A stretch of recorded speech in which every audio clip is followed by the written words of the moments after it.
ఈ మకర రాశి వారికి ఈ వారంలో 3 గ్రహాలు మాత్రమే అనుకూలంగా ఉన్నాయి. 6 గ్రహాలు ప్రతికూలంగా సంచరిస్తున్నాయి. అనవసరంగా ఎవరితోనూ మాట్లాడకుండా మీరు చేసేటువంటి వృత్తి ఉద్యోగ వ్యాపారాల్లో మనసును లగ్నం చేసి మీ పని మీరు చేసుకుంటూ వెళ్ళండి. రాబోయే మంచి రోజులను నిరీక్షించండి. అనవసరమైనటువంటి వాదోపవాదాలకు ఎవరికీ కూడా అవకాశం ఇవ్వకండి.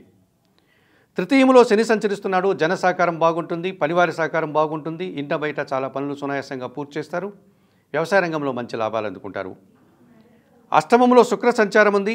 స్త్రీజన సహకారం, ఆత్మీయుల కలయిక, వృత్తి ఉద్యోగ వ్యాపారాల్లో అభివృద్ధి పథంలో ముందుకు సాగే వాతావరణం ఉంటుంది. భాగ్యంలో రవి సంచరించడం వల్ల తండ్రి సహకారము, తండ్రి ఆరోగ్యం కుదుటపడ్డము, ప్రభుత్వం నుంచి రావాల్సిన ఆదాయం అందుకునేటువంటి వాతావరణం కనిపిస్తుంది. అష్టమ చంద్రుడు కాస్త ఇబ్బందిగా కనిపిస్తున్నాడు. జీవిత భాగస్వామితో మనస్పర్ధలకు అవకాశం ఉంది, అశాంతికి అవకాశం ఉంది. ఒక విషయంలో నిరాశ ఎదుర్కోక తప్పదనిపిస్తుంది.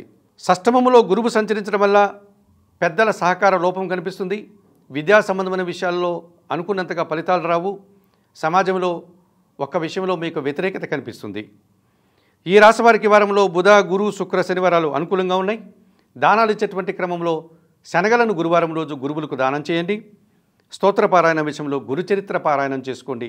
ఆలయ సందర్శన కార్యక్రమంలో భాగంగా దత్తాత్రేయ స్వామివారిని దర్శించి నమస్కరించుకోవడం వల్ల మరింతగా మంచి ఫలితాలను పొందగలుగుతారు.